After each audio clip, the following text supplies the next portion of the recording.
Welcome to Half History Will Travel. I am your host, the Wilder Historian, and this is Historical Newspapers, where I read articles from papers gone by and add historical context to them. I have a fun video for you today. I love to read through old newspapers, and I do so for my research for my dissertation. But every once in a while, I run across stories that can easily be considered odd, and I get a kick out of them. I found this story about 4 years ago, and when I told it to a friend, they jokingly said it sounds like aliens to me. So that's the story behind the title of the video. I hope you enjoy this fun article. The Cambria Freeman, Edensburg, Pennsylvania, November 14, 1890. The people in the eastern portion of Claiborne County, Tennessee, are excited over a remarkable occurrence which took place there not long ago. It is one of the most marvelous occurrences ever heard of, and it will prove to be a problem over which scientific minds may wrestle for some time to come. Edgar Ramsey is a farmer who lives 5 miles from Lickskillet. He arrived in Middlesbrough recently. The story he told would not find believers at first, but since then it has been proven that he has told nothing but the truth. His statement is thus reported by a correspondent of the St. Louis Globe-Democrat. Last Sunday afternoon I noticed what appeared to be a large green-looking cloud coming from a westerly direction toward my house. It was a long distance off, and the rain was falling heavily. Shortly afterward it became very cold, in fact so cold that I went indoors, lit a big fire, and put a huge, heavy coat on.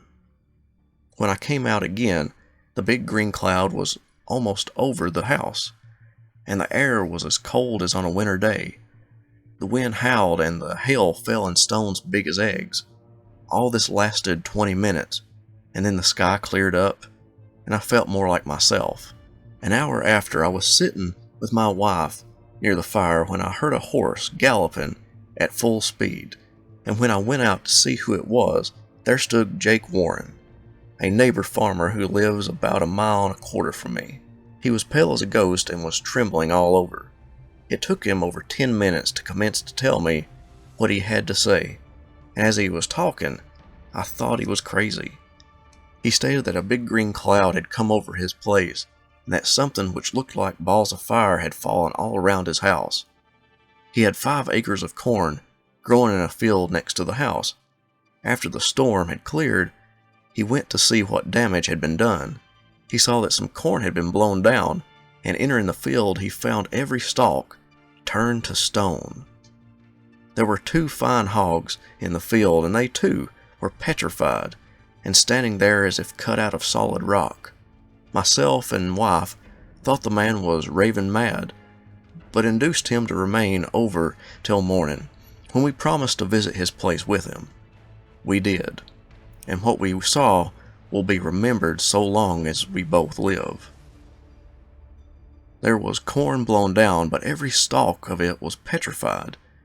It was not as hard as granite, but appeared to be more like soft stone. I took my knife and cut it, and it became powder. The ears were very hard, and they could not be broken with the hand. The leaves were brittle, and if you struck them, they would break like glass. The hogs were there too, looking natural enough, but they were as hard as stone. George E. Henry of this city, John Rogers, Captain John B. Hull, ex-deputy marshal, and several others rode over the mountains into Tennessee to see for themselves if things were really there as represented.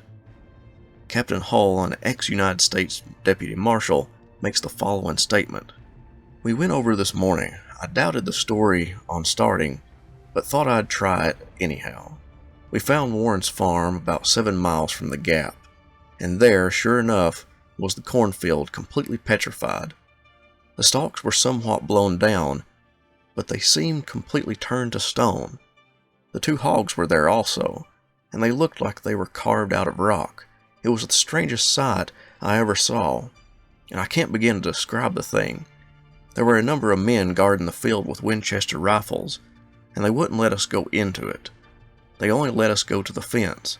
We could touch some of the corn stalks and could see the hogs, but the men refused positively to let us go any further than the fence.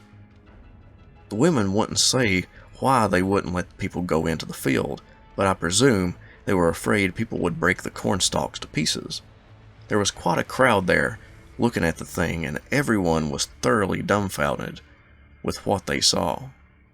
This statement is vouched for by a number of others, and naturally, there is considerable excitement. I hope you enjoyed this reading. If you would like me to read more odd and weird stories like this one in the future, let me know in the comments below. I've got some Civil War soldier letters that talk about supposedly haunted places they ran into on campaign that I may save for closer to Halloween. Thank you all again. I'll see you next time.